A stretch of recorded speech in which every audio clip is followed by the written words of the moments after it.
प्यारे विद्यार्थियों, मैं डॉक्टर ज्योत्सना स्वर्णकार, राजकीय महाविद्यालय रावतभाटा, सहायक आचार्य हिंदी, आप सभी का स्वागत करती हूँ। आज की क्लास में हम बाबू गुलाब राय द्वारा रचित निबंध भारतीय संस्कृति के बारे में पढ़ेंगे कि इस निबंध में उन्होंने जो प्रमुख विचार रखे हैं भारतीय संस्कृति के बारे में, उन पर हम विचार विमर्श करेंगे। बाबू गुलाब राय जो है हिंदी साहित्य में एक महत्व निबंधकार के रूप में प्रसिद्ध हैं। उन्होंने विचारात्मक, वर्णनात्मक, भावनात्मक और मनोवैज्ञानिकात्मक परक बहुत सारे निबंध लिखे हैं, लेकिन उन सब में उनके व्यक्तित्व की जो छाप है स्पष्ट दिखाई देती है। उनके निबंध प्राय आलोचनात्मक पद्धति में लिखे हैं, लेकिन फिर भी उनमें पर्याप्त लालित्य दिखाई देता है। स्पष्टता, स्वच्छता, सरलता, सजीवता इनके निबंधों की प्रमुख विशेषता है। व्यंग विनोद का पुट भी इनके निबंधों में मिलता है। यहाँ जो हम निबंध पढ़ेंगे भारतीय संस्कृति, उसमें ये जो निबंध हैं उनके निबंध संग्रह मेरे निबंध नाम से जो पुस्तक है उससे लिया गया है। तो हम आज इसके बारे में पढ़ेंगे। भारतीय संस्कृति निबंध में गुलाब राय जी ने संस्कृति की व्याख्या करते हुए उसके स्वरूप पर प्रकाश डाला है। इस प्रसंग में उन्होंने भारतीय संस्कृति के प्रमुख दो अंग माने हैं, बाहरी और आंतरिक। बाहरी अंग में उन्होंने जो माने हैं वो आंतरिक अंग या पक्ष का प्रतिबिंब नहीं होता, फिर भी उससे संबंधित अवश्य रहता है। ये मानते हुए उन्होंने कुछ बिंदुओं का उल्लेख किया है जो भारतीय संस्कृति के बाह्य अंग हैं। उनमें सबसे पहला है मानव संस्कार। तो सबसे पहले उन्होंने इसमें बताया है मानव संस्कारों का निर्माण किस तरह से होता है। लेखक ने निबंध के प्रारंभ में ही बताया है कि संस्कृति का संबंध जो है वो संस्कारों से होता है। संस्कार व्यक्ति के भी होते हैं, जाति के भी होते हैं, और जातीय संस्कारों को ही उन्होंने संस्कृति कहा है।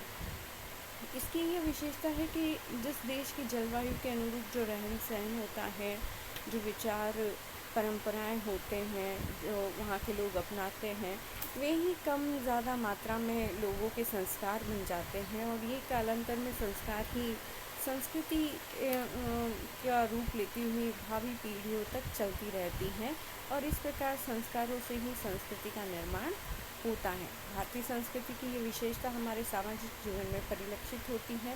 इसी विशेषता के कारण हजारों वर्ष बीत जाने के बाद भी, बहुत सारी बाहरी संस्कृतियों के आक्रमण होने के बावजूद भी, आज भी भारतीय संस्कृति जो है अपने मूल रूप में, कई हद तक अपने मूल रूप में प्रचलित है। तो पहला जो बिंदु था मानव संस्कारों का निर्माण, उसके बारे में हमने पढ़ा। अगला जो है हम देखते हैं भाषा व्यवहार की क्षमता, यानी भाषा को बाबू गुलाब राय ने भारतीय संस्कृति का दूसरा अंग माना है, बाहरी अंग। भाषा को इस संबंध में उन्होंने अनेक शब्द के मुख्य अर्थ की ओर संकेत किया है। जैसे कुशल शब्द का अर्थ होता है पूजा के लिए, कुशल आने में चतुर। प्रवीण का अर्थ होता है वीणा बजाने में जो चतुर होता है। इस प्रकार गोष्ठी, गवाक्ष, गवेषणा, बहुत सारे शब्द हैं जिनसे हमारी सांस्कृतिक चेतना और मनोवृत्ति का पता चलता है। इस कारण भारतीय संस्कृति को हमारी जाति मनोवृत्ति की परिचायिका भी माना है। हमारे देश का जैसा वातावरण है वैसा ही हमारा रहन सहन है, हमारा खाना पीना भी वैसा है। भाषा के द्वारा हमने ऐसे ही शब्दों को प्राथमिकता दी है जिनसे हमारे संस्कारों की अभिव्यक्ति होती है। हमारी जाति मनोवृत्ति जो है हिंसात्मक नहीं है, हम शिष्टाचरण को अधिक महत्व देते हैं। इस कारण हमारी भाषा में ऐसे शब्दों की अधिकता है। इस तरह भारतीय संस्कृति की ये जो विशेषता है वो भाषा व्यवहार की क्षमता से युक्त है, हमारी जाति मनोवृत्ति की परिचायिका भी है। अगला जो इसका अंग है वो है मांगल्य भावना की प्रसृति, यानी मंगल भावना का प्रसार करने वाली। भारतीय संस्कृति अपने देश के वातावरण से प्रभावित और जातीय अभिरुचि से परिवर्तित है। हमारे देश में प्राय मंगलजनक वस्तुओं का विधान माना जाता है, यानी बहुत सारी मांगलिक चीज़ों का हम प्रयोग करते हैं।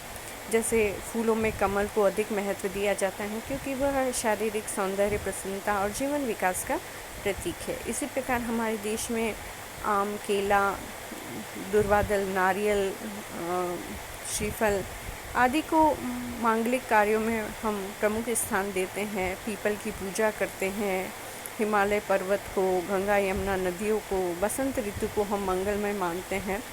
यह भारतीय संस्कृति की ही विशेषता है कि यहाँ के जनजीवन में सर्वदा प्रत्येक विधान एवं क्रियाकलाप मांगल भावना से प्रारंभ किए जाते हैं। लेखक ने इस आधार पर भारतीय संस्कृति को मंगल भावना की पोशिका बताया है। अगला जो बाहरी अंग है वो है सत्य आचरण का पोषण। भारतीय संस्कृति में आचरणगत सत्यनिष्ठा पर विशेष बल दिया गया है। लेखक ने गीता का उद्धरण देते हुए कहा है कि सत्य, धर्म, अभय, अस्तेय, इंद्रिय निग्रह आदि जितने भी श्रेष्ठ आचरण हो सकते हैं, भारतीय संस्कृति में उन सभी का समावेश हुआ है। इस प्रकार सभी सात्विक चीज़ों के लक्षण बताकर सभ्य एवं शिष्ट पुरुषों की विशेषताओं का उल्लेख उपदेशात्मक रूप में हुआ है। देखा जाए तो यह भारतीय संस्कृति के बाह्य पक्ष की अन्यतम विशेषता है। भारतीय जनजीवन में सत्य आचरण का पोषण होता रहा है। तो ये जो हमने पढ़े थे भाषा, संस्कार, मंगल भावना और सत्य आचरण जो है, ये भारतीय संस्कृति के बाह्य अंग हैं। अब आंतरिक अंग के बारे में हम पढ़ेंगे।